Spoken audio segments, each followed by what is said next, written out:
Entonces, hoy día vamos a hablar sobre la hiperbilirrubinemia neonatal. Vamos a tocar los siguientes puntos.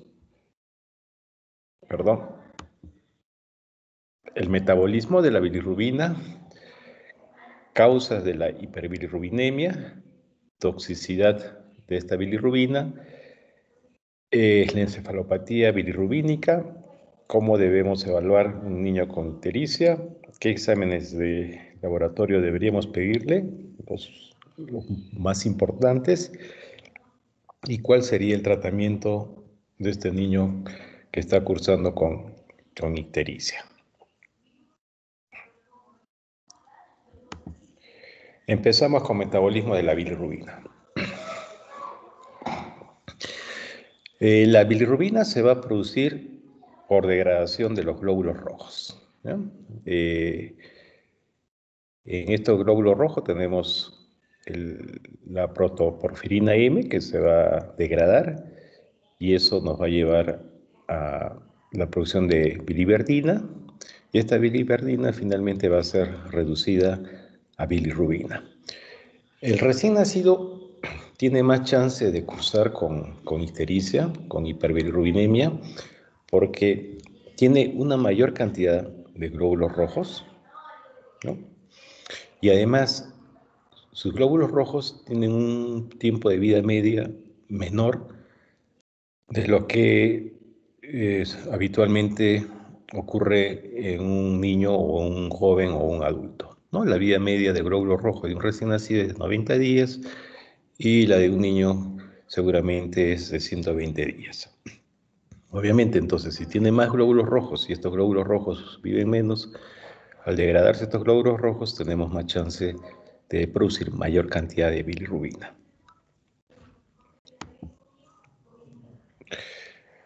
Esta bilirrubina que se ha producido por degradación del glóbulo rojo, ¿no? Por degradación de la protoporfirina M que está dentro del glóbulo rojo, va a circular en el plasma unida a la albúmina.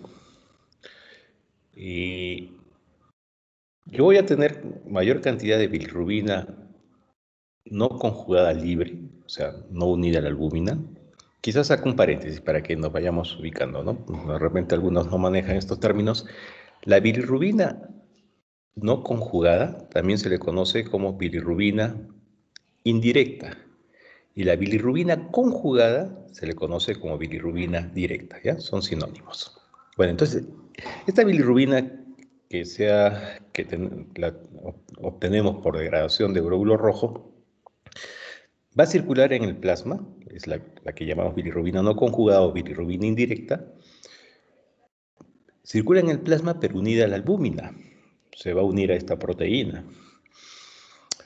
Yo voy a tener bilirrubina no conjugada libre, no unida a la albúmina, cuando tengo cifras muy altas de bilirrubina, o de repente no tengo bilirrubina muy elevada, pero tengo una poca cantidad de albúmina.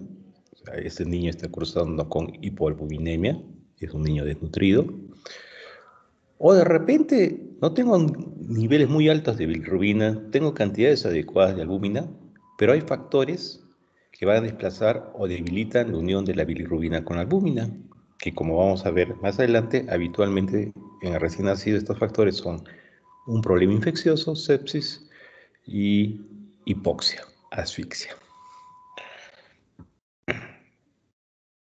Entonces, esta bilirrubina le hemos obtenido por degradación del glóbulo rojo y que ahora está en plasma unida a la albúmina, va a llegar al hígado y en el hígado va a ser captada, va a ser conjugada y va a ser eliminada.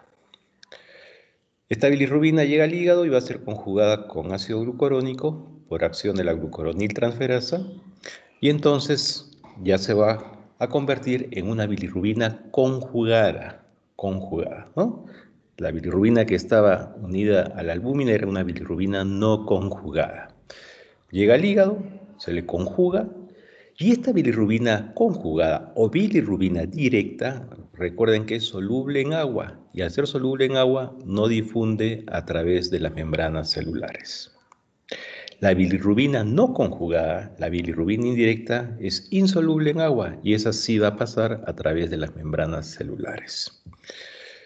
Bueno, esta bilirrubina conjugada luego va a ser transportada como un componente de la bilis hacia el intestino. Y esta bilis que llega al intestino, básicamente al duodeno, va a ser transformada en urobilinógeno por acción de bacterias y así va a ser eliminada en las deposiciones, en las heces. Ahora, pero parte de esta bilirrubina conjugada que llega al duodeno, no toda va a ser transformada en urobilinógeno, parte va a ser desconjugada por acción del ácido glucurónico, va a ser desconjugada, perdón, del ácido glucurónico por acción de la beta-glucuronidasa, que está ahí en la mucosa del duodeno, y entonces esta bilirrubina, ya no conjugada, nuevamente va a regresar al torrente sanguíneo, va a ser reabsorbida. ¿Ok? Entonces, cuando tengo ausencia de bacterias, cuando tengo una menor motilidad intestinal o tengo niveles más altos de beta-glucuronidasa, tanto en la mucosa intestinal como de repente en la leche materna, voy a tener más chance de que esta bilirrubina conjugada sea desconjugada y regrese al torrente sanguíneo. Bien, entonces, recapitulando. Glóbulo rojo se destruye, obtengo bilirrubina. Esta bilirrubina va a circular en el plasma unida a la albúmina, llega al hígado. En el hígado esta bilirrubina es conjugada con el ácido glucurónico y obtengo entonces la bilirrubina conjugada o bilirrubina directa. Y luego esta bilirrubina directa es eliminada junto con la bilis a nivel del duodeno. Y ahí en el duodeno, ¿qué va a ocurrir? Parte es transformada en urobilinógeno y la elimino en las heces, pero parte es desconjugada y va a regresar esta bilirrubina al torrente sanguíneo. Entonces, acordémonos eso. Eso respecto al metabolismo. Ahora, causas de la ictericia, causas de la hiperbilirrubinemia indirecta. Son 8 las causas de esta ictericia en el recién nacido.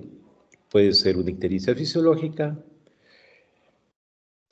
puede ser una ictericia por anemia hemolítica, una ictericia por policitemia, una ictericia por extravasación sanguínea, ictericia por trastorno de la conjugación, ictericia por leche materna, ictericia por lactancia materna o una ictericia por un aumento de la circulación enterohepática.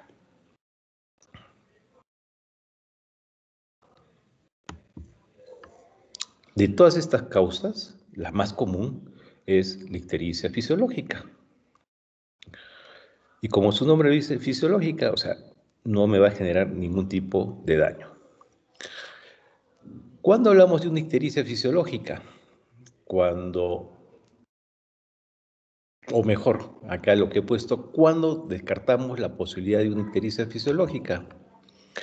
Cuando la ictericia aparece antes de las 24 horas de vida, en las primeras 24 horas de vida, seguramente eso no se trata de una ictericia fisiológica. La ictericia fisiológica habitualmente va a aparecer después de las 24 o 48 horas de vida. Entonces, todo recién nacido que en sus primeras horas de vida luzca amarillito, ictérico, ya sé que eso no es fisiológico. Debe ser alguna de las otras causas que les he mencionado, pero no es fisiológico. Si el nivel de bilirrubina no conjugada, o sea, de la bilirrubina indirecta, es mayor de 12.9 miligramos por decilitro en un niño a término, eso tampoco es fisiológico.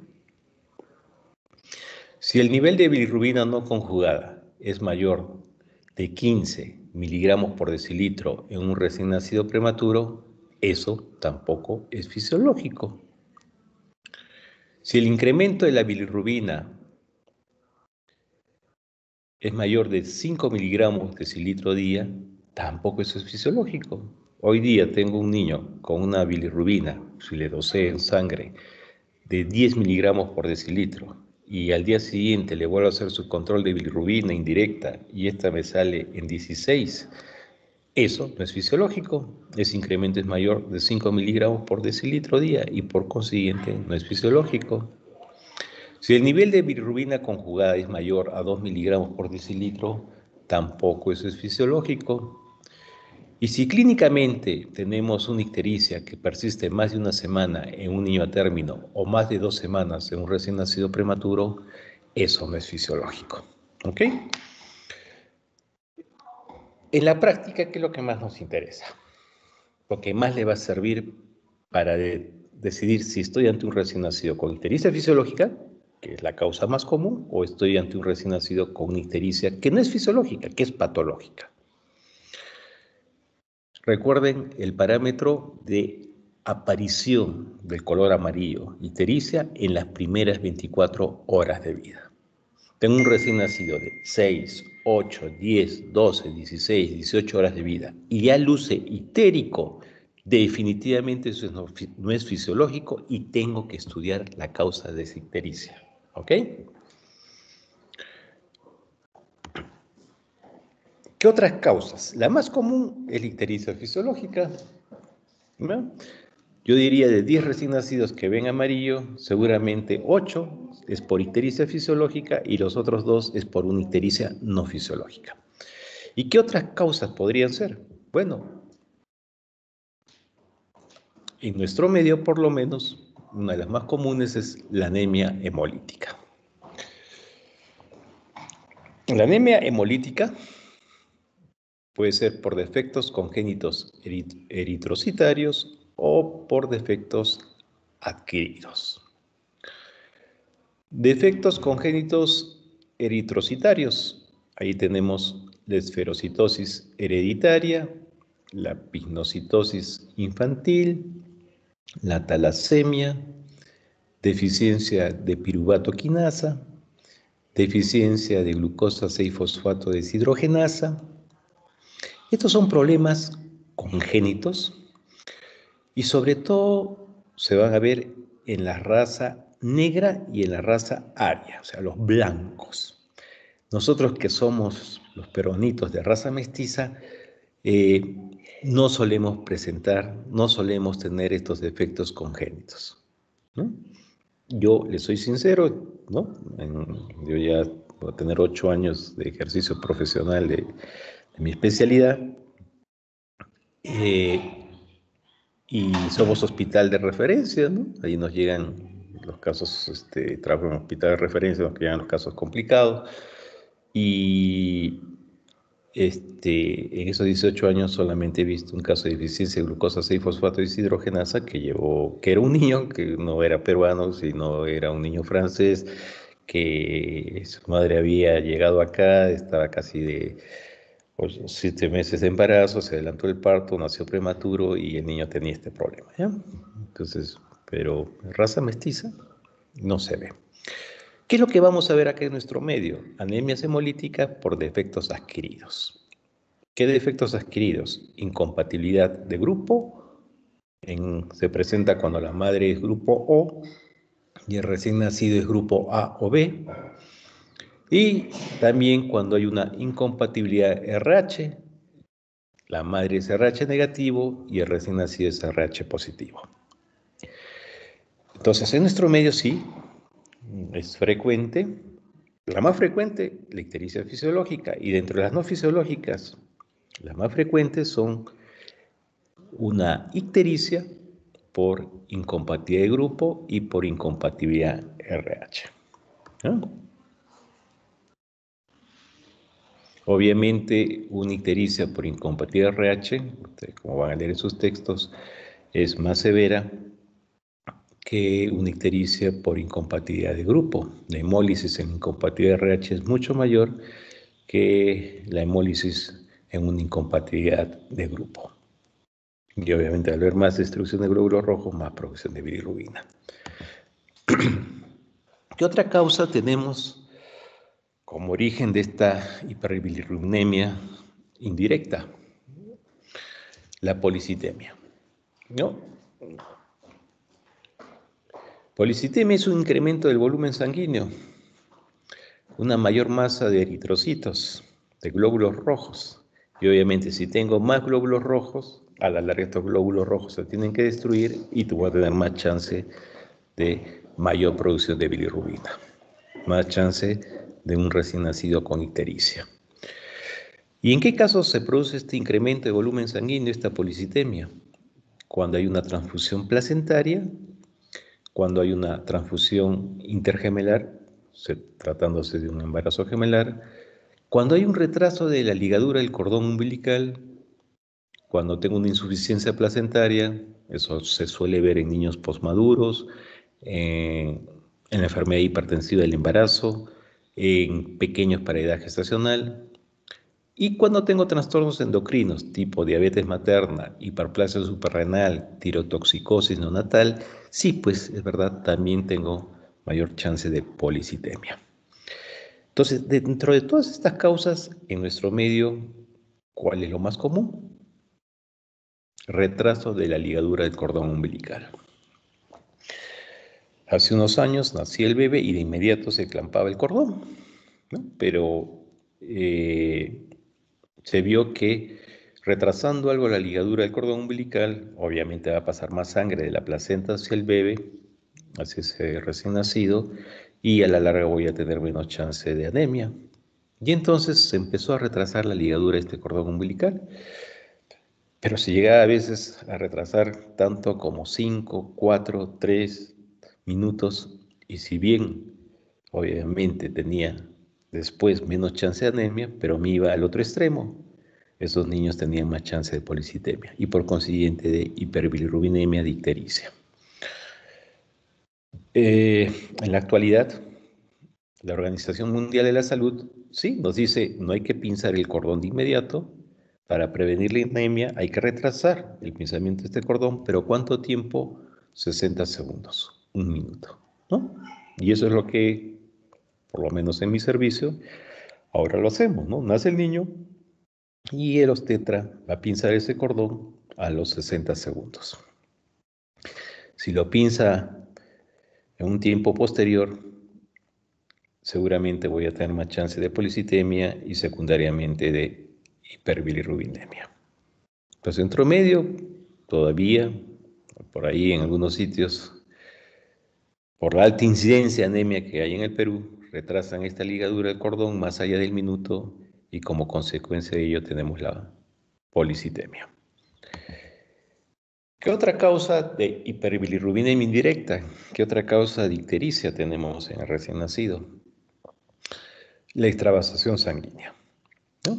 Niños con cefalematoma, niños con hemorragia intraventricular, sobre todo aquellos prematuros, pequeñitos, con un parto difícil, niños con hemorragia pulmonar, niños con hematoma hepático subcapsulares, también secundarios a un traumatismo obstétrico, niños con equimosis o petequias por algún problema de la coagulación. Bueno, eso obviamente también es una causa de hiperbilirrubinemia. En nuestro medio de estas situaciones clínicas, ¿cuál es la más común que nos va a llevar a una hiperbilirrubinemia? Cefalematoma, ¿no? Cuando ustedes estén como internos y estén en el servicio, van a ver que el traumatismo obstétrico más común es un cefalematoma y secundario a ese cefalematoma, al tamaño de ese cefalematoma, voy a tener mayor chance de hiperbilirrubinemia, ¿no? Entonces, en el servicio, cuando tenemos un niño con su buen cefalematoma, su tremendo cefalematoma, somos más prudentes en darle de alta de manera precoz porque sabemos que ese niño tiene riesgo de hiperbilirrubinemia. Esa sangre a la larga se va a degradar y me va a producir mayor cantidad de bilirrubina. Trastornos de la conjugación es otra causa de hiperbilirrubinemia indirecta. Tenemos deficiencias congénitas de la glucuroniltransferasa o tenemos cuadros donde hay inhibición de la glucuroniltransferasa. Deficiencia congénita de la glucuroniltransferasa, tendremos el síndrome de Klinger-Narhart, el síndrome de Gilbert. No entro en más detalle porque estos problemas, al igual que los defectos congénitos eritrocitarios en nuestro medio, en nuestra raza mestiza, no se suele ver. ¿Ok? Estos son problemas de la raza blanca y de la raza negra. ¿Ya? Son problemas congénitos. Inhibición de la glucuroniltransferasa, síndrome de Lucey-Driscoll, igual. En nuestro medio no se suele ver, pero obviamente hay que conocerlos, hay que tenerlos presentes. Yo hasta ahora no he visto ningún caso de hiperrubinemia en mi servicio por una deficiencia congénita de glucuroniltransferasa o por una inhibición de la glucuroniltransferasa. Ictericia por leche materna es otra causa de hiperbilirrubinemia y esta, al igual que la anemia hemolítica que puede producir esta hiperurinemia y lo vemos con cierta frecuencia en nuestro medio, igual nosotros vemos hiperurinemia por ictericia por leche materna con relativa frecuencia. ¿Cuándo aparece esta ictericia? Habitualmente entre los 10 a 15 días de vida. ¿Y por qué aparece esta ictericia? Porque hay un grupo de madres, algunos reportan el 20%, otros hasta un 40% de madres, de mujeres, que tienen altos niveles de beta-glucuronidasa en la leche materna. Y se acuerdan en la parte de fisiología, de metabolismo de la bilirrubina, vimos que la beta-glucuronidasa es la que degrada la bilirrubina conjugada en bilirrubina no conjugada, ahí a nivel del duodeno, ¿no? Y entonces, si estas madres tienen una cantidad elevada o presencia de esta enzima, bueno, pues tienen chance de que su hijo presente ictericia. Hace unos años también nos decían que un niño con ictericia por leche materna, no deberíamos estresarnos, no deberíamos preocuparnos porque estos niños no iban a presentar ningún problema neurológico por esta ictericia. Sin embargo, se han descrito algunos casos de encefalopatía bilirrubínica por la ictericia por leche materna. Entonces, si uno tuviese valores muy altos de bilirrubina, como vamos a ver más adelante, esos valores altos de bilirrubina pueden producir daño cerebral, y es prudente, si la causa es la leche materna, es prudente suspender la lactancia materna por unos días hasta que bajen estos valores altos de bilirrubina. Cada vez vemos más en nuestro medio porque, como les comenté, sus compañeros que estaban con mi grupo, en el grupo de prácticas, nosotros promovemos lactancia materna exclusiva, ¿no? Y algunas de estas madres obviamente tienen estos niveles altos de beta-glucuronidasa. Ictericia por lactancia materna. Parece lo mismo, ¿no? El otro es ictericia por leche materna. Este es por lactancia materna. Esta ictericia por lactancia materna más bien se presenta en los primeros días de vida, en la primera semana de vida, en los primeros 7 días. ¿Ya? ¿Y cuál es la causa? Una madre con una cantidad insuficiente de leche. O sea, es aquella madre que le está dando de manera exclusiva solo pecho, pero tiene poca cantidad de leche. Y secundaria a esta poca cantidad de leche, el niño se va a deshidratar, suele hacer una deshidratación hipernatrémica y esas deshidrataciones hipernatrémicas se acompañan de fiebre. También en algunos textos van a encontrar que la ictericia por lactancia materna también le llaman ictericia por fiebre, ictericia por sed, ictericia por deshidratación. ¿Y cuál es la causa? Recuerden en la parte de metabolismo, les dije que si hay una ausencia o una disminución de la motilidad intestinal, voy a tener más chance de que haya una reabsorción de la bilirrubina hacia el torrente sanguíneo. Y el principal estímulo de esta motilidad intestinal es la presencia de leche en el intestino. Si esa madre tiene insuficiente leche, llega poca cantidad de leche al intestino, va a haber poca motilidad intestinal y entonces esa bilirrubina que llega a nivel del duodeno va a tener más chance de reabsorberse por esa ausencia o esa disminución de la motilidad intestinal. ¿Ya? Ictericia por aumento de la circulación enteropática. Si hay una obstrucción a nivel del intestino, un atrezo renal, un páncreas anular, una fibrosis quística, en general cualquier forma de obstrucción gastrointestinal o un hilo, ¿no?, paralítico, sí, pues eso también incrementa la reabsorción de la bilirrubina hacia el torrente sanguíneo y secundariamente voy a tener una ictericia.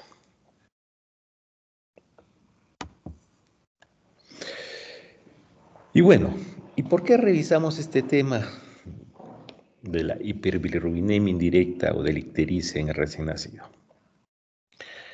Porque si yo tengo un recién nacido con valores muy altos de bilirrubina, ustedes deben aprender que estos valores altos de bilirrubina pueden generar toxicidad a nivel del sistema nervioso central, pueden generarme un daño irreversible y obviamente va a comprometer su neurodesarrollo. Esa es la razón por la cual revisamos este tema. La ictericia fisiológica no te va a llegar a producir valores muy altos de bilirrubina que causen daño cerebral. Pero las otras causas que les he mencionado, incluso la ictericia por leche materna, que les dije que no es frecuente, pero se ha descrito algunos casos, sí pueden generar valores muy altos de bilirrubina y esos valores muy altos de bilirrubina podrían producir daño a nivel del sistema nervioso central. Bueno, entonces la toxicidad de la bilirrubina, el daño de la bilirrubina, va a depender de su paso a través de la barrera hematoencefálica. Tiene que atravesar la barrera hematoencefálica y vamos a tener bilirrubina no conjugada libre, que es la que puede atravesar la barrera hematoencefálica. La bilirrubina conjugada, recuerden, no atraviesa las membranas celulares. La que está no conjugada y unida a la albúmina tampoco va a poder atravesar la barrera hematoencefálica porque tiene mucho peso molecular. La que va a atravesar la barrera hematoencefálica es la bilirrubina no conjugada libre, la que no está unida a la albúmina. Entonces, ¿cuándo voy a tener esta bilirrubina no conjugada libre? Cuando tengo niveles muy altos de bilirrubina no conjugada, ¿sí?, y no tengo suficiente albúmina para que se una a esta bilirrubina no conjugada.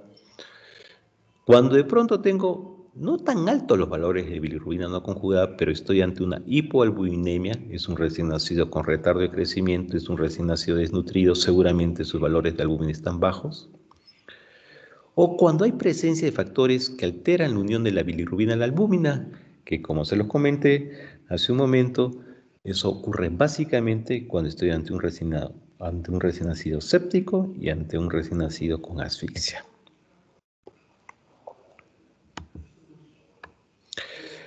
Ahora, de repente no tengo valores no muy altos de bilirrubina no conjugada libre, pero tengo un incremento, un aumento de la permeabilidad de la barrera hematoencefálica y por consiguiente esta bilirrubina va a atravesar fácilmente esta barrera. ¿Y cuándo ocurre eso? Cuando estoy ante infecciones, cuando estoy ante una asfixia, cuando estoy ante un CO2 incrementado, cuando estoy ante un recién nacido chocado. También va a ocurrir cuando hay una inmadurez de la barrera, si tengo un prematuro muy pequeñito, un prematuro extremo, un prematuro menos de 1 kilo, seguramente esa barrera hematoencefálica va a ser muy permeable y por consiguiente este niño va a ser más susceptible de tener una toxicidad por bilirrubina. O también puede ocurrir en la siguiente situación clínica, cuando use algunas drogas que actúan a nivel de la bomba glicoproteica de esta barrera y la hacen más permeable. ¿Y cuáles son esas drogas? Ceftriaxona, rifampicina, verapamilo, propanolol. Y por eso ustedes, en su práctica, cuando sean internos y estén en servicio, van a ver que estas drogas, que son muy buenas, ¿no?, para determinadas patologías, en el recién nacido no las utilizamos. La ceftriaxona es un excelente antibiótico, es una excelente cefalosporina de tercera generación. Y doctor, ¿y por qué no lo usan ustedes en procesos infecciosos en el recién nacido? Ya saben cuál es la razón. Bueno, y si finalmente somos piñas y este valor alto de bilirrubina atravesó la barrera hematoencefálica y me generó una toxicidad, me generó un daño, yo voy a tener un recién nacido con kernicterus. ¿Y qué es el kernicterus? Es impregnación de la bilirrubina en los núcleos de la base, especialmente globos pálidos, núcleo subtalámico, en el hipocampo, sustancia negra y núcleos de pares craneanos, motor ocular común, el patético y el vestibular. También se va a impregnar esta bilirrubina en el núcleo dentado del cerebelo, en la formación reticular y en las células de las astas anteriores de la médula espinal. Ahí tienen un cerebro, una anatomía patológica, y miren claramente este color amarillo acá en la base del cerebro. Bueno, el término kernicterus es un término para describir el daño anatómico que se produce por esta bilirrubina en el cerebro del recién nacido. Pero este daño anatómico tiene una traducción clínica, ¿no? Y esa traducción clínica la llamamos disfunción neurológica, ¿no? Entonces, kernicterus es el daño anatómico y ese daño anatómico, su traducción clínica, le llamamos disfunción neurológica. Bueno, y esta disfunción neurológica clínicamente me puede dar estas manifestaciones. Miren, muerte por falla respiratoria aguda. Obviamente esto lo vamos a ver en los casos donde son valores muy altos de bilirrubina, muy altos, y eso, miren, me puede llevar a una falla respiratoria aguda y secundariamente a la muerte. Entonces, doctor, un niño con hiperbilirrubinemia, con valores altos, ¿se puede morir? Claro que se puede morir. O sea, no solamente es que le genere daño neurológico, sino que se puede morir por falla respiratoria aguda. La otra situación clínica que pueden presentar estos recién nacidos es encefalopatía aguda. Pueden presentar manifestaciones sutiles de signos extrapiramidales y pueden presentar secuelas posictéricas, generalmente alteraciones motoras y sorderas. Estas son las situaciones clínicas que podría generarse por este incremento de bilirrubina indirecta, de bilirrubina no conjugada.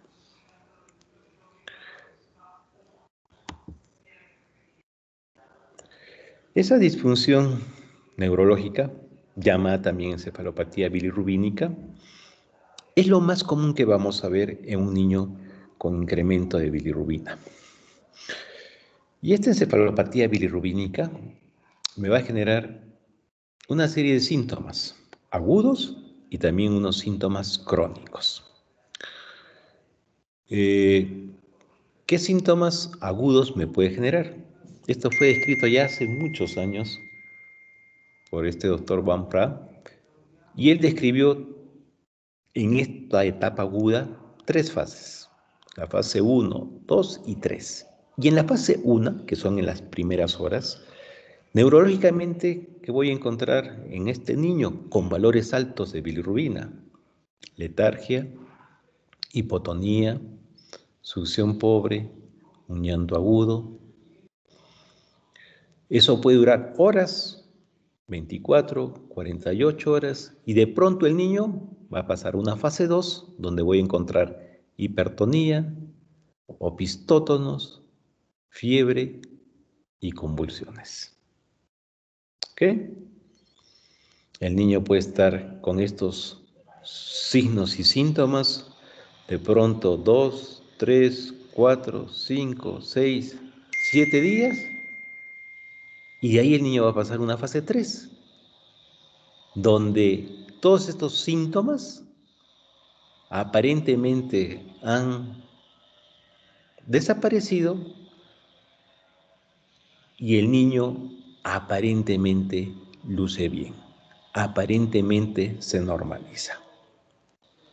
Pero no hay que cantar victoria, ¿no? Dice, uy, mejoró, qué bueno, neurológicamente lo veo bien, qué bueno. Bueno, un tiempo después, este niño va a presentar en el primer año de vida retraso psicomotor. De pronto lo encontramos con una hipotonía, con reflejos aumentados, o tiene una espasticidad generalizada. Posteriormente, esto habitualmente es en el primer año de vida, y ya posteriormente ese niño empieza a presentar signos extrapiramidales, una sordera total o parcial, alteraciones oculomotoras como estrabismo y nistagmus, una hipoplasia dental y, miren esto, retardo mental. Entonces, la encefalopatía bilirrubínica tiene una etapa aguda donde encontramos estas tres fases. Esto se va a presentar en la primera semana de vida o en la primera semana post elevación de la bilirrubina, y luego mejora, pero miren posteriormente qué síntomas aparecen. Entonces, la encefalopatía bilirrubínica, la hiperbilirrubinemia, genera obviamente una toxicidad a nivel del sistema nervioso central, y es una toxicidad, ese daño que se genera a nivel del sistema nervioso central, sobre todo en la base, han visto donde se impregna la bilirrubina, es un daño irreversible. ¿Eh? Eh, Dentro de los problemas médico-legales que tenemos en el servicio, el que mayor problema legal nos ocasiona es esta hiperbilirrubinemia. Bueno, en estricto no es en nuestros servicios, sino son niños que nos los han referido de otros hospitales y han llegado ya al servicio con valores de bilirrubina muy alta, donde ya este niño tenía compromiso neurológico, y ya sabemos que cuando tiene compromiso neurológico ese daño ya está instalado y no hay vuelta para atrás. Y estos niños, bueno, aparentemente se iban ya del servicio, de luego que le dábamos el tratamiento, que se lo voy a comentar más adelante, aparentemente lucían bien, neurológicamente no presentaban ninguna patología, pero en sus controles posteriores el niño empezaba a presentar retardo en su desarrollo psicomotor y más adelante pues claramente un retardo mental. Bueno, y entonces cuando ya empiezan a presentar el retardo en el desarrollo psicomotor, los padres obviamente preguntan ¿y por qué? ¿No? ¿Qué es lo que...? Y ya sabemos cuál es la razón, ¿no? Y ahí viene el problema médico-legal, ¿no? Dice, pero el doctor X me lo estuvo manejando, ¿y por qué permitió que llegase mi hijo a tener estos valores tan altos que le ocasionaran el daño? Entonces, los problemas médico-legales que tenemos en el servicio, ¿no? Básicamente son por estos niños con toxicidad de la bilirrubina. Claro, no es que nosotros lo hayamos manejado, o sea, ya nos los mandaron ya con el daño, o sea, lo único que hacemos es tratamiento para que no se dañe más, pero ya el daño estaba instalado. Y bueno, ya les viene el problemón a aquellos médicos que lo estuvieron manejando en sus primeros días y que no tomaron las medidas adecuadas.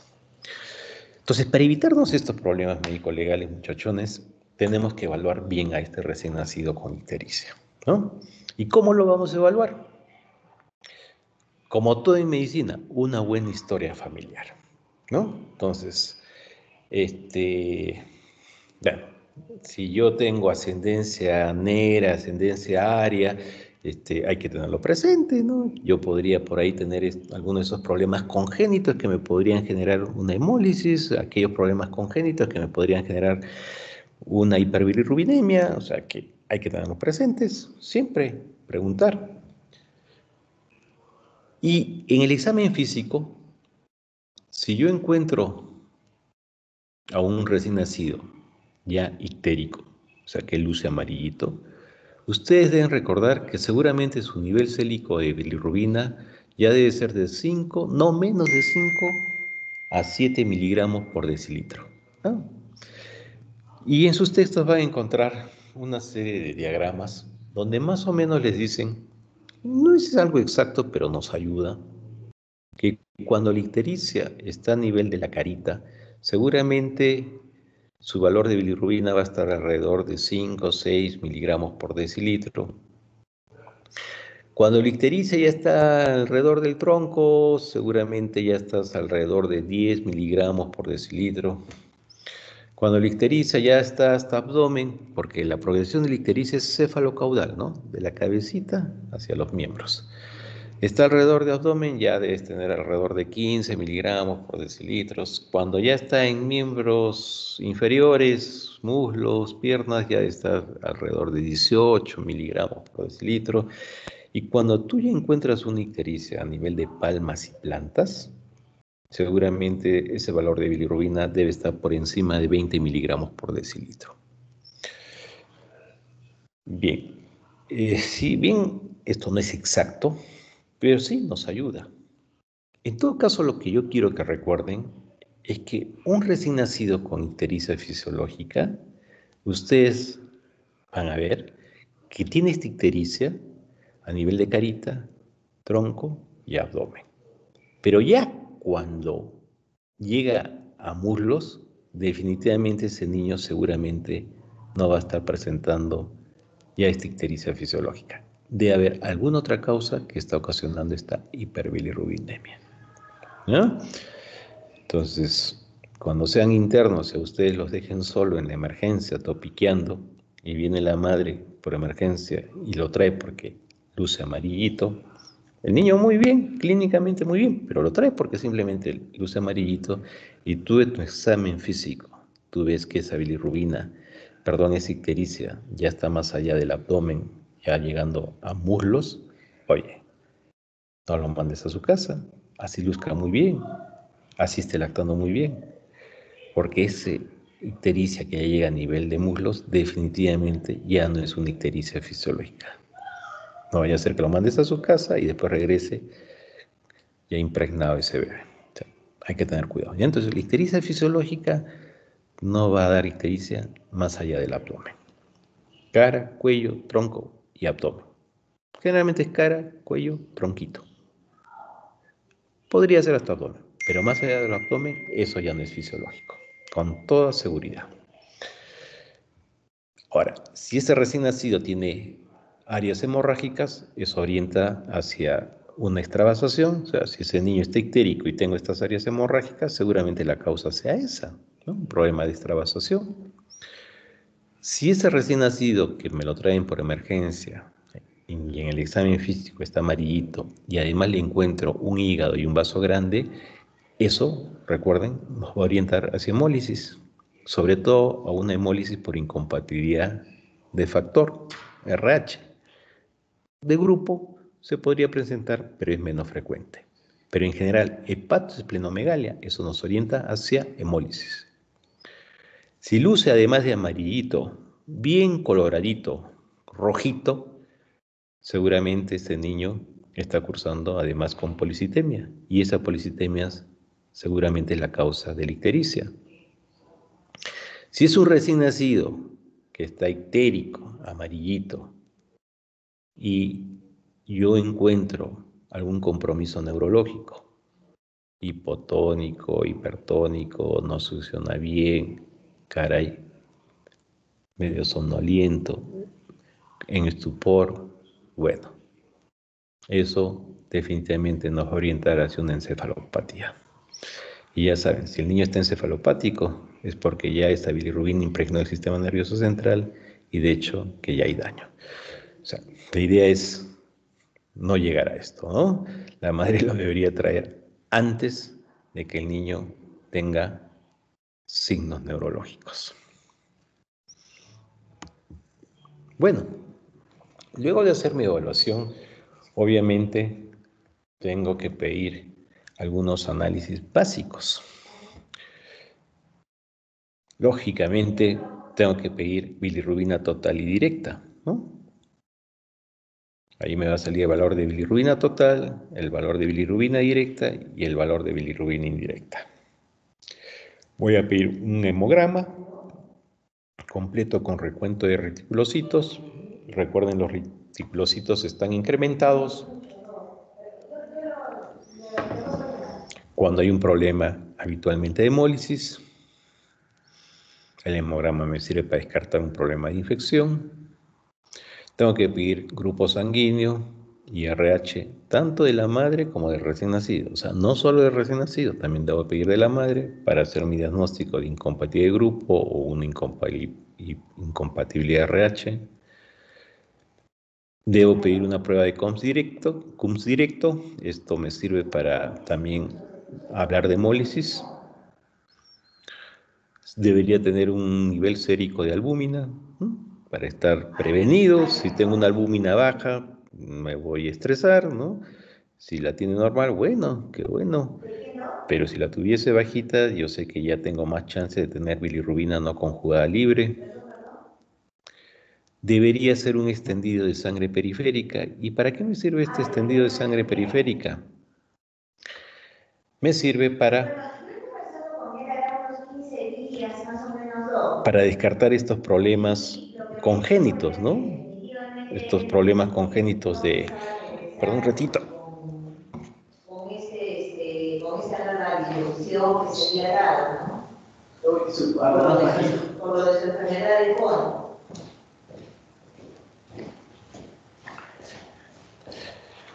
Y entonces, este frotis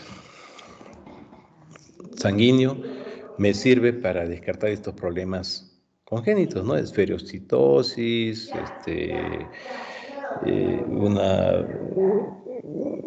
congénitos hemolíticos, ¿no?, de destrucción de estos glóbulos rojos, me va a servir, ¿no? Entonces, en ese extendido ahí me va a describir el médico que lee la lámina si hubiese alguno de estos problemas congénitos. Bueno, esos son los exámenes básicos que debería pedir en un niño con hiperbilirrubinemia. Vamos a descansar un ratito antes de pasar a esto, que me va a demorar un buen tiempito. Y mientras hacemos un break, aprovecharemos para que me hagan preguntas, si hubiese alguna pregunta, de los temas que hemos conversado el día de ayer, de transporte neonatal y de procedimientos. No sé si habrá alguna pregunta.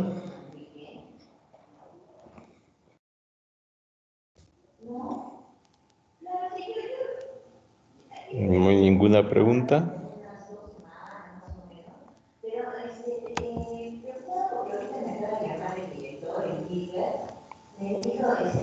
No tiene ninguna pregunta. Bien, de lo que hemos conversado de hiperbilirrubinemia hasta el momento, ¿alguna pregunta? ¿Algo que no esté claro?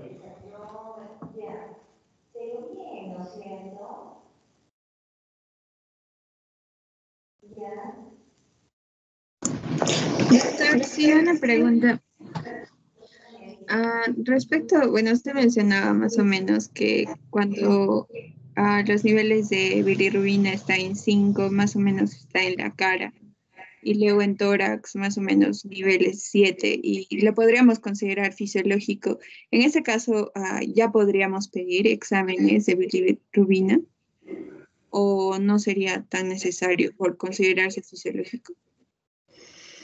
Claro, si tienes una ictericia, ¿no?, que ha aparecido después de las 24 horas de vida, y luego de estas 24 horas, no sé, o apareció a las 48, y tú cuando evalúas, y esa ictericia clínicamente solamente está en cara o tronco, bueno, lo más probable, y el niño luce bien, el niño no tiene nada que te llame la atención en el examen físico, excepto que está amarillito, lo más probable es que sea una ictericia fisiológica, y en ese caso sí, sería la conducta más prudente, simplemente observarlo. Señora, tranquila, vamos a observar. Si usted ve que este color amarillito se incrementa, bueno, me lo vuelve a traer. Pero si queda ahí, no se estrese, seguramente que es fisiológico. Obviamente se haciendo siempre una buena historia, ¿no? Una historia familiar, que no vaya a haber antecedentes de ahí, alguno de estos problemas congénitos, siempre preguntando el grupo sanguíneo y factor de la madre, ¿no? Señora, usted es O y el niño es O, no hay incompatibilidad de grupo, la madre es RH positivo, el niño es RH positivo, no hay incompatibilidad de RH, o sea, y el niño luce algo amarillito y clínicamente está bien, seguramente que eso es una ictericia fisiológica y no sería necesario que se quede en observación y tampoco sería necesario pedirle estos estudios de laboratorio, por lo menos bilirrubinas. Yo creo que no sería necesario, ¿no? Diferentes que sí, doctor, no tiene mucha ictericia, pero mire, hay el antecedente de incompatibilidad de grupo. Oye, mejor pídele tus estudios de bilirrubina para que verifiques. A veces lo de la clínica no coincide con el laboratorio, ¿no? Entonces, o hay que tener experiencia, ¿no? Sí, sí, no, no me parece muy amarillito. No, sí, sí, yo lo veo un poquito más. Bueno, estamos en dudas, pidámosles su bilirrubina, ¿no? Bien, ¿alguna otra pregunta? Doctor, una consulta. Hablando de, usted mencionó que en la etapa aguda, en la fase 3 el niño como que presenta mejoría, una supuesta mejoría. Y estando en esta etapa, sí o sí ya vamos a llegar, por ejemplo, a un retraso psicomotor o se puede dar esto. Mira, si bien en medicina nada es absoluto, pero sí sabemos que cuando el niño ya tiene, un niño con hiperbilirrubinemia, ya tiene algún compromiso neurológico, eso significa que esa bilirrubina ya se ha impregnado en el sistema nervioso central. Y ese daño que está generando en este cerebrito, sobre todo en la base, en los núcleos basales, es un daño irreversible. Es como una cicatriz, ¿no? Me corté, y me queda mi cicatriz. Doctor, no quiero que haya esa cicatriz, que se borre, no, ya no puedo, ya se generó el daño en la piel. Igual es esto, ¿no?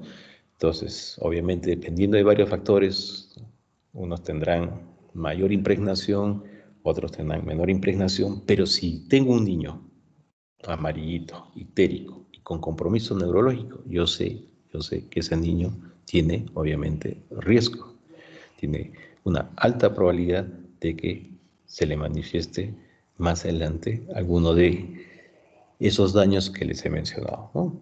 Retraso psicomotor, retardo mental, sordera, ¿ya? Entonces, en medicina, como te digo, nada es absoluto, pero sí, si ya tiene eso, lo más probable es que ese niño quede con alguna secuela. Entonces hay que ser bien prudentes, ¿no? Porque ese niño que está bien amarillito, con compromiso neurológico, entra en esta encefalopatía aguda, que ya les he descrito las 3 fases. En la tercera el niño mejora, de lo que estaba hipotónico, después hipertónico, ahora doctor, con buen tono, ahora doctor lacta bien, doctor luce bien. Pero tú ya sabes que cuando le hagas el seguimiento posterior, en los meses siguientes, ese niño va a presentar alguna de las secuelas que les he mencionado.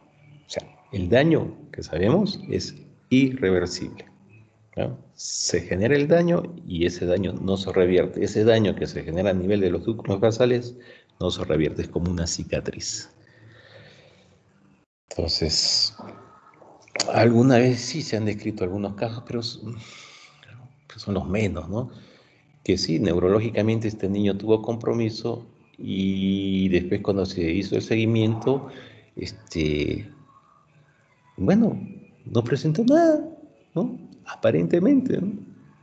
Qué bueno, pero la gran mayoría sí quedan con estas secuelas, ¿no? Pese a que se generó el daño anatómico, aparentemente, funcionalmente, no le generó mayores problemas. Pero como les digo, la gran mayoría claramente sí va a tener alguna de las secuelas que les he mencionado. Va a depender de muchas cosas, ¿no? Del valor de bilirrubina, si fue muy alto, si además tenía otros problemas, ¿no? De repente era un niño que además de estar con hiperbilirubinemia, ponte fue prematuro y estuvo con problemas sépticos, estuvo con periodos de hipoxia. Bueno, todo eso va sumando y va generando más daño a nivel del sistema nervioso central, ¿no? ¿Alguna otra pregunta?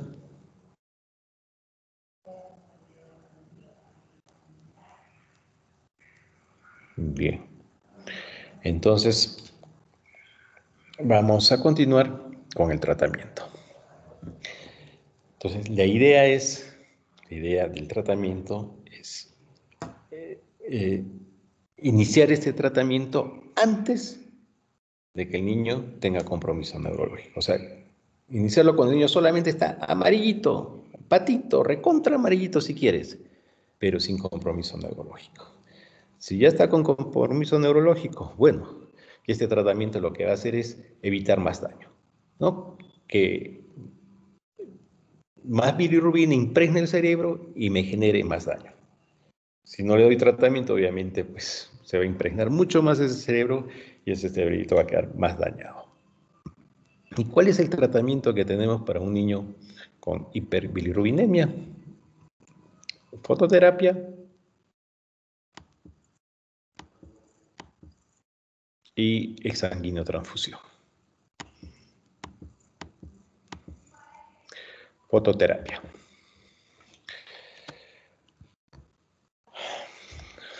Ustedes deben recordar que las moléculas de bilirrubina que se encuentran a nivel de la piel y que nos da ese color amarillito, que nos da esa ictericia, cuando yo le aplico una luz a esta piel que está impregnada con esta bilirrubina, se va a generar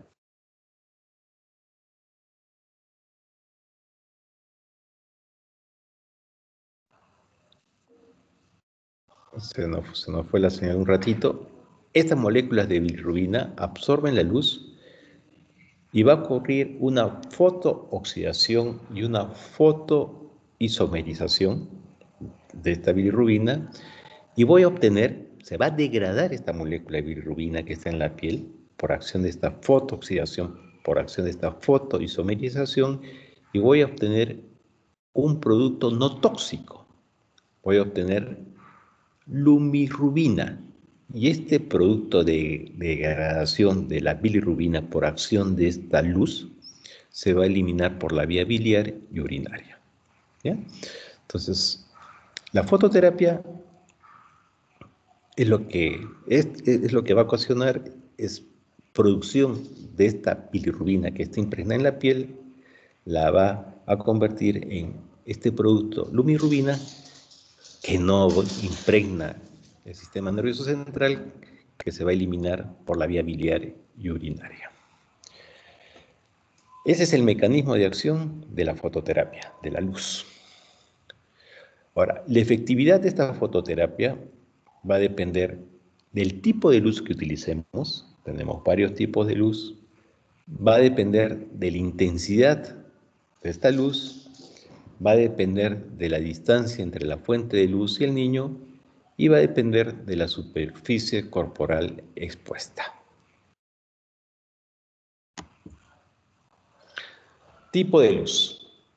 En general, la luz puede ser fluorescente, puede ser halógena y puede ser la luz LED.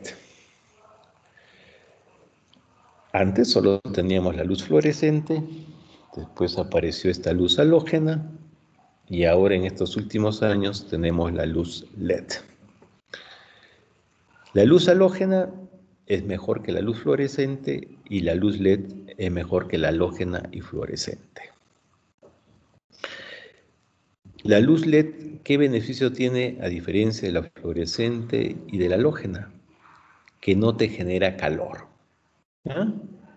La luz fluorescente y la luz halógena nos generan calor y al generarnos calor, eso genera mayores pérdidas insensibles en el recién nacido. En cambio, la luz LED no genera ese calor. La luz halógena, a diferencia de la fluorescente, tiene mayor intensidad y por consiguiente mayor efectividad. La luz LED tiene mayor intensidad que la fluorescente halógena y además, como les he mencionado, no te genera calor. Entonces, lo ideal sería, si estás en un servicio y tienes estos tres tipos de luces, el que deberías utilizar es la luz LED. En mi servicio, nosotros tenemos la luz LED. También tenemos la luz halógena y ya no contamos con la luz fluorescente. La que tenemos desde varios años atrás, la verdad que ya, si uno compra, va a comprar esta luz LED, ¿no?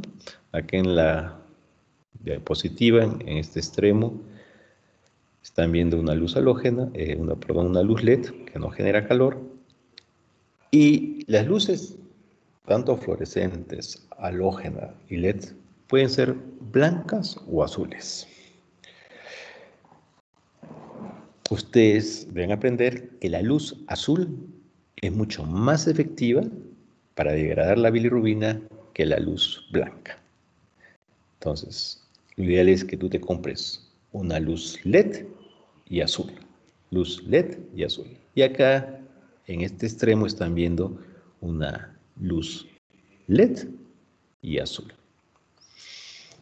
Estas son las más efectivas, hablando de tipo de luz. Ahora, la distancia que debe haber entre el aparatito y el cuerpo del recién nacido, la superficie del recién nacido, debe ser una distancia de 30 centímetros, no menos ni tampoco más. La distancia ideal es de 30 centímetros. La intensidad de la luz. La intensidad ideal es de 8 a 10 microwatts por centímetro cuadrado. ¿Ok? Obviamente, esta luz, estos focos, va pasando el tiempo y va a ir disminuyendo su intensidad, ¿no? Un foco no es de por vida, ¿no? Tiene un periodo de duración. En el servicio, nosotros tenemos un aparatito que mide, bueno, esto ya se encargan los técnicos, los de electrotecnia, que nos dan el mantenimiento de los aparatos, que miden la intensidad de esta luz, ¿no? Y entonces de pronto cada mes vienen y van midiendo y nos dicen, doctor, su luz LED ya me da una intensidad de 7 microwatts por centímetro, ¿no? Y por consiguiente vamos a cambiarle ya su foco. ¿Ok? Oye, pero si todavía está alumbrando, mira, y yo lo veo igual, ¿eh? Me da la luz azulita y sí, pero su intensidad ya disminuyó, ¿no? Porque tienen un periodo de vida dependiendo de su uso, ¿no? Entonces hay que cambiar ese foquito. Aprovecho para comentarles, el doctor Mauro, que con él hacen también la práctica, él trabaja en el Honorio Delgado, yo trabajo en el seguro, él me decía, la otra vez que conversábamos, que ellos realizan, por ejemplo, el procedimiento de sanguinotransfusión, que es un procedimiento que realizamos cuando ya nos va mal con la fototerapia. Cuando con la fototerapia no logramos disminuir el valor de bilirrubina, hacemos una sanguinotransfusión. Me decía que ellos hacían en su servicio este procedimiento de sanguinotransfusión más o menos un promedio de 2 a 3 al mes. Y en mi servicio nosotros lo hacemos de repente esos 2 a 3 al año. ¿Ya? Por ejemplo, este año 2020 que ha pasado, revisamos las estadísticas, solamente hemos hecho en una sola oportunidad de sanguinotransfusión. Entonces, ¿qué tienen los recién nacidos del Honorio Delgado que no tienen los recién nacidos del Hospital Nacional de Salud para que se les tenga que hacer tanta sanguinotransfusión? Ambos tenemos incidencias similares de hiperbilirrubinemia, pero ellos tienen mayor incidencia de este procedimiento de sanguinotransfusión. Eso nos llamó la atención. Bueno, pues vamos a... ¿Y qué resulta? Obviamente sanguinotransfusión es porque les va mal con la fototerapia. Bueno, ellos no hacían este control de la intensidad de la luz de sus aparatos. O sea, ellos lo utilizaban. Bueno, ustedes van a ver que en MINSA siempre tiene menos recursos y etc, etc. Lo utilizaban hasta que el foquito se quemaba, ¿no? Una vez que ¡pa! El foquito se quemó, bueno, entonces ahora sí hay que cambiar ese foquito. Pero obviamente antes de que se queme ese foquito, da intensidades seguramente por debajo de 8 microwatts por centímetro cuadrado, Y ya cuando da esas intensidades de 7, 6, 5, 4, 3, 2, 1, hasta que finalmente se quema, bueno, no funciona, no te sirve para degradar la bilirrubina. Entonces le estás poniendo la fototerapia, pero es como que no le pusieras la fototerapia. Probablemente esa sea la explicación por la cual ellos tenían o tienen mayor cantidad de procedimientos tipo exsanguinotransfusión versus lo que nosotros tenemos en mi servicio, ¿no? En mi servicio todos los meses viene de electrotecnia y él no solamente controla la intensidad y le da mantenimiento a nuestras lámparas de fototerapia, sino también pues monitores, te da los ventiladores, te da los oxímetros de pulso, a todos los aparatos que tenemos en la unidad de cuidados intensivos se les da un mantenimiento, o sea, no esperamos que se malogre para recién llevarlo al técnico, ¿no? O sea, la idea es prevenir. Entonces, es bien importante controlar la intensidad en la fototerapia, si no, no tiene sentido. 2. Perdón. Ahora, ¿qué efectos? Entonces, dependiendo del tipo de luz, ya saben, la luz azul y la LED es la mejor, distancia 30 centímetros, y ustedes tienen que verificar que su luz LED, si es la que están utilizando, tenga una intensidad no menor de 8 microwatts por centímetro cuadrado. ¿Qué efectos indeseables se pueden generar con la fototerapia? Si no utilizo la luz LED, utilizo luz fluorescente y halógena, obviamente va a haber un incremento de pérdidas insensibles, me puede llevar hasta una hipertermia, y se ha visto que tanto la luz fluorescente, la halógena y la LED pueden generarme un daño a nivel de la retina. La posibilidad es mínima, pero podrían ocasionarlo. Y por eso es que ustedes en el servicio van a ver que todos estos niños que reciben fototerapia se les coloca un protector a nivel de los ojitos, ¿no? Para evitar esta posibilidad de daño a nivel de la retina. También esta luz de fototerapia me puede generar un rash, ¿no? Una granujita en el cuerpo, y si la doy más tiempo del que debería recibirla, lo voy a broncear a ese niño, ¿no? Como cuando te bronceas con tu luz solar, igualito podría ocurrir con este tipo de fototerapia. Un niño que está recibiendo la fototerapia se debería hacer sus seguimientos, sus controles de bilirrubina cada 24 horas o incluso más seguido cada 4 o 6 horas cuando estamos con cifras muy cercanas a indicación de exsanguinotransfusión. Cuando suspendo la fototerapia, cuando tengo las bilirrubinas en descenso y cuando estén estos valores de bilirrubina debajo de la curva, que se las voy a mencionar en este momento. Internacionalmente utilizábamos estas curvas de fototerapia, ya tienen bastantes años, son unas guías recomendadas por la Academia Americana de Pediatría y estamos en 2021, miren, ya desde el 2008 se utilizan estas curvas y todavía aún no han cambiado y no creo que cambie. En la línea horizontal ustedes ven acá nacimiento, 24, 48, 72, 96, 5 días, 6 días, 7 días de vida. Y en la línea vertical tienen valores en micromoles por litro o en miligramos por decilitro los valores de bilirrubina.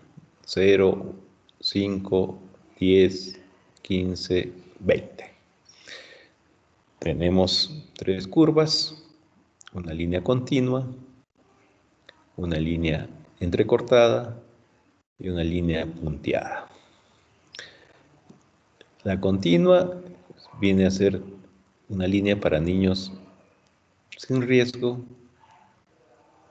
este es con niños con alto riesgo, la entrecortada con bajo riesgo y esta niña con puntos sin riesgo. Acá en la parte inferior ven a qué llamamos niños de bajo riesgo o sin riesgo, de riesgo moderado y de alto riesgo. Miren, para hablar de niños de bajo, mediano o alto riesgo, tenemos que hablar también de factores de riesgo. ¿Y cuáles son los factores de riesgo en un recién nacido con ictericia? Los factores de riesgo son, primero, si está con fiebre, es un factor de riesgo. Segundo, si es un recién nacido que cursa con acidosis.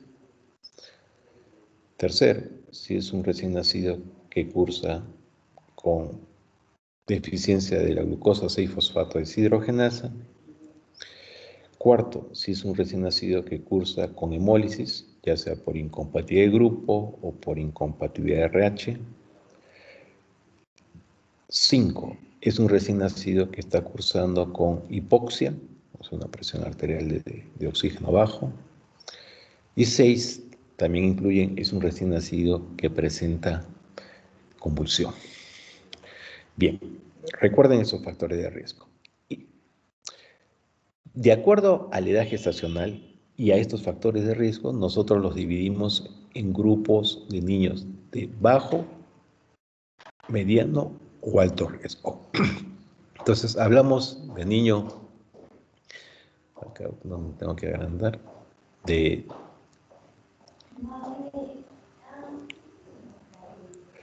bajo riesgo, cuando es un niño de 38 semanas, ¿no?, de edad gestacional, y no tiene ninguno de los factores de riesgo que les he mencionado. O sea, ni tiene hipoxia, ni tiene acidosis, ni tiene hemólisis, etc, etc. Es un niño a término, 38 semanas, y sin ningún factor de riesgo. El que está con línea entrecortada, esos son niños neonatos de riesgo moderado, y son aquellos niños más o igual de 38 semanas, pero que tienen alguno de los factores de riesgo que les he mencionado. O son niños con una edad gestacional de 35 a 37 semanas sin ningún factor de riesgo. ¿Ah? Y finalmente, niños de alto riesgo son aquellos recién nacidos de 35 a 37 semanas con alguno de los factores de riesgo que les he mencionado. Entonces, eso lo tienen que tener en cuenta. Y de acuerdo a esta clasificación, ustedes van a utilizar esta placa, esta tabla, ¿no? Entonces, imaginémonos, me viene por emergencia un niño de 48 horas, ¿no?, que nació con una edad gestacional de 39 semanas y que no tiene ningún factor de riesgo. No, el doctor nació de parto vaginal a las 39 semanas, sin ningún problema, el niño nació bien, se fue de alta a las 12, 24 horas de haber nacido. Pero ahora se lo estoy trayendo, doctor. Miren, ayer me han dado de alta y ahora se lo estoy trayendo porque mi niño luce amarillo. Tiene 48 horas de vida. Entonces, lo clasifico como un recién nacido de bajo riesgo o sin riesgo. Le tomo su control de bilirrubinas y resulta que sus bilirrubinas a las 48 horas de vida salieron en 18. Entonces yo veo en esta tabla la parte horizontal, 48 horas de vida, la curva que le corresponde a este niño es la punteada, y veo que si cae el valor de bilirrubina por encima de esta línea, voy a tener que aplicar fototerapia. Le pedí su valor de bilirrubina y me salió en 18. Entonces, para 48 horas de vida, mi límite superior prácticamente era 15 y un poquitito. 18 ya está por encima de su límite superior y ese niño entonces requiere fototerapia.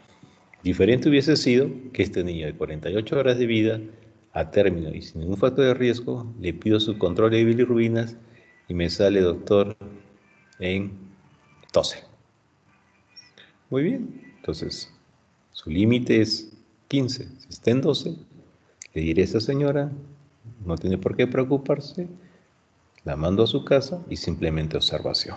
¿Ya? Entonces, estas curvas están allí en los servicios de emergencia, en el consultorio de pediatría, también están en el servicio de neo, y en base a estas curvas nosotros decidimos si requiere o no fototerapia previa clasificación si es un recién nacido de bajo, mediano o alto riesgo.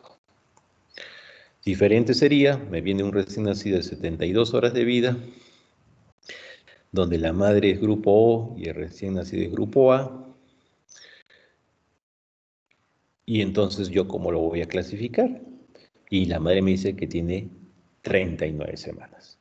Claro, es un niño a término, pero tiene incompatible grupo, o sea, hay un riesgo de hemólisis, entonces ese niño va a pasar a ser un niño de mediano riesgo. Si vino a las 72 horas de vida, nos ubicamos acá, le pido su valor de bilirrubina, y su valor de bilirrubina me llegó en 16, caray, está por encima de su límite superior y por consiguiente le corresponde recibir fototerapia, ¿no? Entonces, dependiendo de la edad gestacional, dependiendo de que tenga o no estos factores de riesgo, yo voy a decidir si va a recibir o no fototerapia. Así todos nos ponemos de acuerdo, ¿no? Entonces, estas son las tablas internacionales. Bueno, si ese niño finalmente que está amarillito, con hiperbilirrubinemia, requiere de tratamiento de la fototerapia, le aplico su fototerapia y con esta fototerapia yo no logro disminuir esos valores de bilirrubina, o de repente es un recién nacido que ya viene claramente amarillito y está con compromiso neurológico, tiene compromiso neurológico, yo voy a hacerle una exsanguinotransfusión. ¿Ya? Ya un niño cuando tiene compromiso neurológico, sus valores de bilirrubina están muy altos y obviamente tengo que intervenir de inmediato para tratar de bajar ese valor de bilirrubina lo más que pueda para evitar más daño neurológico. ¿Ya? Entonces, la exsanguinotransfusión es cuando fracaso con la fototerapia o de repente tengo un recién nacido amarillo ictérico y que está con compromiso neurológico, de inmediato tengo que hacer la exsanguinotransfusión. Entonces, la exsanguinotransfusión es para prevenir daño cerebral por cifras altas de bilirrubina o para evitar más daño cerebral por esas cifras altas de bilirrubina que ya causaron daño, ¿no? ¿Cuál es el volumen a recambiar? Miren, recuerden, una volemia me va a remover el 72% del volumen sanguíneo, 2 volemias me remueve el 87%, lo que habitualmente nosotros utilizamos en la exsanguinotransfusión son 2 volemias, eso equivale a 160 a 180 mililitros por kilo, y eso habitualmente me va a disminuir la bilirrubina a un valor del 45% de los valores previos a la exsanguinotransfusión. ¿Ya? Entonces, si es un bebé que pesa 3 kilos, entonces yo voy a utilizar ¿qué cantidad de sangre? Prácticamente casi 500 mililitros de sangre, ¿no? Toda una unidad de sangre para hacer la exsanguinotransfusión. Debemos recordar que cuando se hace la exsanguinotransfusión hay un rebote, después de que baje estos valores de bilirrubina al 45%, de ahí de pronto vuelven a subir a un 60% de las cifras pre-recambio. Pero eso es lo que debe ocurrir, no hay por qué estresarse. Generalmente la exsanguinotransfusión, obviamente la vamos a realizar cuando hay valores muy altos de bilirrubina y los valores bien altos de bilirrubina generalmente te los generan los problemas de hemólisis, o sea, la anemia hemolítica, ¿no? Ya sea por incompatibilidad de grupo o incompatibilidad RH. Y en esos casos, ¿qué sangre debería utilizar para hacerle exsanguinotransfusión? Mire, debería utilizar cuando hay una incompatibilidad, una hemólisis por RH, debería utilizar el grupo sanguíneo, sangre del grupo sanguíneo del niño, pero RH negativa. O podría utilizar glóbulos rojos o RH negativo con plasma del grupo del niño. ¿Ok? Cuando tengo una hemólisis por RH, voy a utilizar el grupo del niño, RH negativo, o glóbulos rojos O negativo con plasma del grupo del niño. Y si tengo una hemólisis por incompatibilidad de grupo, debería utilizar los glóbulos rojos O con plasma del grupo del niño. Siempre que hago la exsanguinotransfusión, recordar que esa sangre debería tener un tiempo de extracción no mayor de 72 horas, ¿ya? O sea, no es bueno utilizar sangres del banco de sangre que estén mucho tiempo más allá de 72 horas. Y debería asegurarme que esa sangre con la que voy a hacer la exsanguinotransfusión tenga un hematocrito por lo menos de 40 o más, pero no menos de 40. ¿Ya? ¿Qué complicaciones se podrían presentar en un tratamiento con exsanguinotransfusión? Bueno, complicaciones vasculares, puedo generar trombos. Si el procedimiento lo hago rápidamente, puedo generar problemas cardíacos, podría generar hipotensión hasta una parada cardíaca, problemas a nivel de los valores de electrolitos, sobre todo de potasio. Cuando es una sangre muy vieja, es una sangre con valores altos de potasio y el potasio obviamente me puede generar arritmia cardíaca. Si no tengo todas las medidas de asepsia adecuadas, bueno, podría generar una infección, ¿no? La exsanguinotransfusión, ya saben, es sacarle la sangre del bebito, esa sangre del bebito que está con valores muy altos de bilirrubina, ¿no? Y yo le voy a poner una sangre que no tenga estos valores, otra sangre. Igual que en la fototerapia tengo mis curvas de exsanguinotransfusión y se aplica los mismos criterios que en las curvas de fototerapia. A los niños los divido en 3 grupos: niños de bajo riesgo, de mediano o de alto riesgo. Los criterios, los factores de riesgo son los mismos que les he mencionado y ya saben, bajo riesgo son los niños de 38 más semanas sin ningún factor de riesgo, que estén bien. De mediano riesgo, los niños que tengan 38 más semanas de gestación, pero con alguno de los factores de riesgo, o sean de 35, 36 o 37 semanas, pero que no tengan factores de riesgo. Y los niños de alto riesgo son los niños de 35, 36, 37.6 días de gestación que tengan además algún factor de riesgo de los que les he mencionado. Y ahí están las tablas, ¿no? Entonces, si tú estás en emergencia y te llega un niño recontra amarillito y de pronto es un niño a término y que no tiene ningún factor de riesgo y está en sus 72 horas y le tomas su valor de bilirrubina y te salió en 25 miligramos por decilitro, miren, el límite superior es 24. A ese niño tienes que hacerle su exsanguíneo transfusión. Si fuese un prematuro, sin ningún factor de riesgo, a las 72 horas de vida tendrías que hacerle la exsanguinotransfusión si está con un valor por encima de 19 miligramos por decilitro, ¿no? Dependiendo de la edad gestacional y el factor de riesgo, tú vas a hacer, en algunos casos, con valores más bajos la exsanguinotransfusión y en otros casos con valores más altos. Si no tuviesen esta tabla, lo que quiero que recuerden es lo siguiente. Un recién nacido, sin factores de riesgo y a término, con valores de bilirrubina por encima de 25 miligramos por decilitro, habitualmente ese niño va a requerir exsanguinotransfusión. Y si tienes un recién nacido con factores de riesgo, prematuro y factores de riesgo, vas a tener que hacer exsanguinotransfusión cuando tiene valores habitualmente por encima de 20 miligramos por decilitro. ¿Ya? Lo ideal es tirar las tablas, pero en general, ya sabes, más de 20 en un niño con riesgo, ya seguro que vas a terminar en exsanguinotransfusión. Y un niño sin factores de riesgo, más de 25, con seguridad también vas a terminar haciendo una exsanguinotransfusión.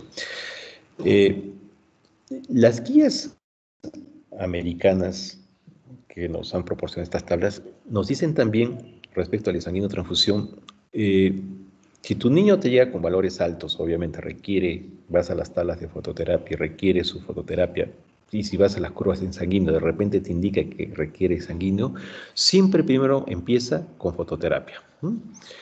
A las 2 horas haces un control y ves si con eso lograste bajar las bilirrubinas, qué bueno. Si no lograste bajar, hay que hacerle sanguinotransfusión.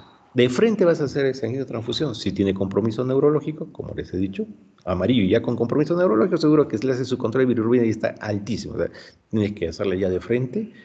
O si no tiene compromiso neurológico y su valor de bilirrubina no está por encima de 5 puntos del valor indicado para sanguinotransfusión, inicia con fototerapia. Pero si tuviese más de 5 puntos por encima del valor que nos indican hacer sanguinotransfusión, ya no intentes con fototerapia, de inmediato hazle sanguinotransfusión. Les comento un caso que nos ha ocurrido hace poco, donde nos han enviado de la ciudad de Moquegua un niño, ya tenía 6 días de vida, estaba recontra amarillo, o sea, lucía patito a patito, así, amarillo, amarillo, y el niño estaba convulsionando, ¿no? Entonces nos llegó al servicio, nos lo refirieron de allá de Moquegua, y allá obviamente le hicieron su control de bilirrubina y nos llegaba con un valor de bilirrubina allá en Moquegua, no les miento, de 38 miligramos por decilitro. Yo les he dicho 20 y 25, ¿no? Tenía 38 miligramos por decilitro.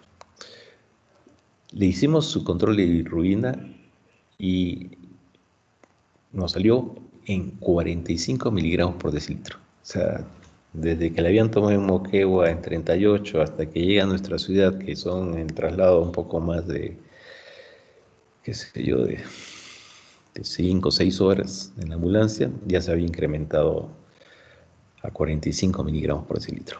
Obviamente el niño estaba con su compromiso neurológico. Bueno, pero de inmediato se le hizo la sanguinotransfusión, era un niño a término, ¿no? Tenía una hemólisis por incompatibilidad de grupo, se le hizo de inmediato la sanguinotransfusión, ni bien llegó al toque, y cuando hicimos la historia, miren, era un niño que había nacido de parto vaginal, con buen Apgar, había nacido bien, a las 24 horas le habían dado de alta, la madre era grupo O y el recién nacido era grupo B, o sea, había un riesgo, ¿no? El hecho de que haya incompatibilidad de grupo no significa necesariamente que va a hemolizar, algunos hemolizan, otros no, pero igual, cuando le dieron de alta, a las 24 horas de vida el niño no lucía ictérico y estaba bien y le dieron de alta. Al día siguiente de que le dieron de alta, ¿no?, a las 48 horas, la madre lo nota amarillito y va por la emergencia de ahí del hospital. El médico que lo ve le dice que sí, efectivamente luce amarillito, pero que lo más probable es que era una ictericia fisiológica. Ni siquiera le pide bilirrubina, nada. Él lo evaluó clínicamente y no lo habrá visto muy amarillito. Y le dijo que era una fisiológica y que no se preocupe. Entonces la madre regresa a su casa. Al día siguiente lo nota más amarillo, ¿no? La madre nos dice que lucía totalmente amarillo, ¿eh? Esa es la versión de la mamá. Regresa nuevamente a la emergencia del hospital de Moquegua, lo ve el médico nuevamente y entonces le pide un control de bilirrubinas y a las 48 horas de vida, perdón, 72 horas de vida, le pide su control de bilirrubina y ese niño estaba con un valor de bilirrubina de 23. ¿Eh? Y teniendo ese valor de bilirrubina de 23, yo ya les he dicho, niño, mire, incompatibilidad de grupo, que es factor de riesgo. Ya cuando tienes valor más de 20, estrésate. No le indica que se quede hospitalizado para ponerle fototerapia. Lo que hace es Le dice que se vaya a su casita y que se lo exponga al sol y que esté tranquilo. El sol, sí, ponerlo al sol, se baja.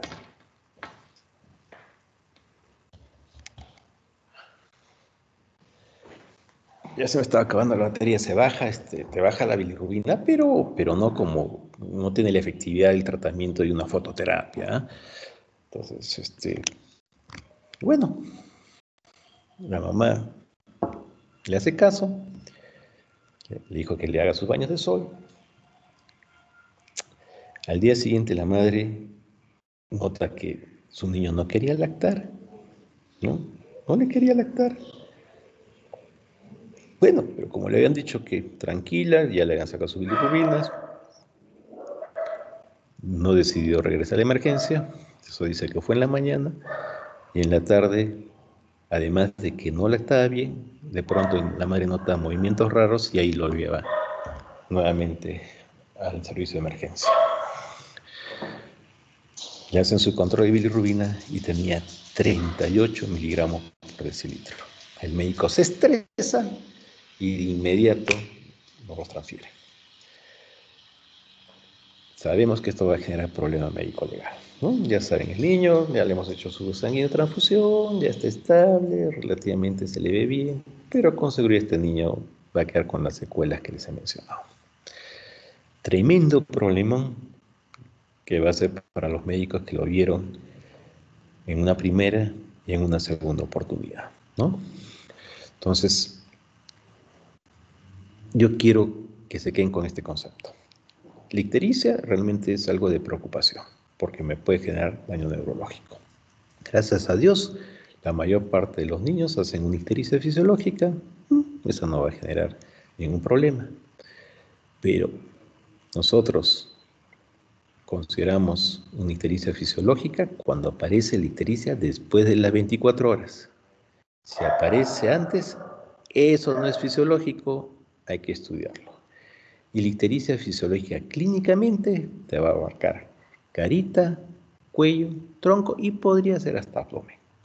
Pero si ya va a muslos, piernas, planta de pies, eso no es fisiológico, ¿ok? Y cuando tengas valores de bilirrubina y le pides, recuerden, valores más de 20 en un niño que tuviese algún factor de riesgo, seguramente ese niño requiere sanguíneo transfusión, hácelo ya, hay que referirlo, ya, antes de que se impregne.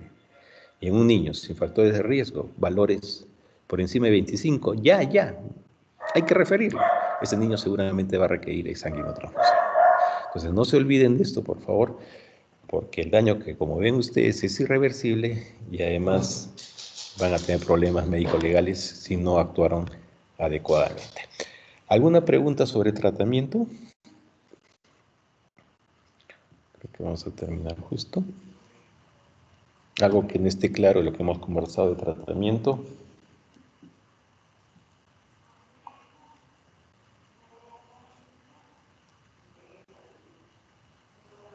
Muy bien.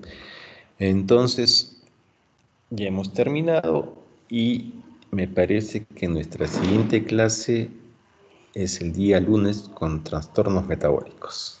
Después de las elecciones. ¡Qué miedo! ¿Quién saldrá del presidente? Ya veremos. Entonces, el día lunes nos estamos viendo. Chao.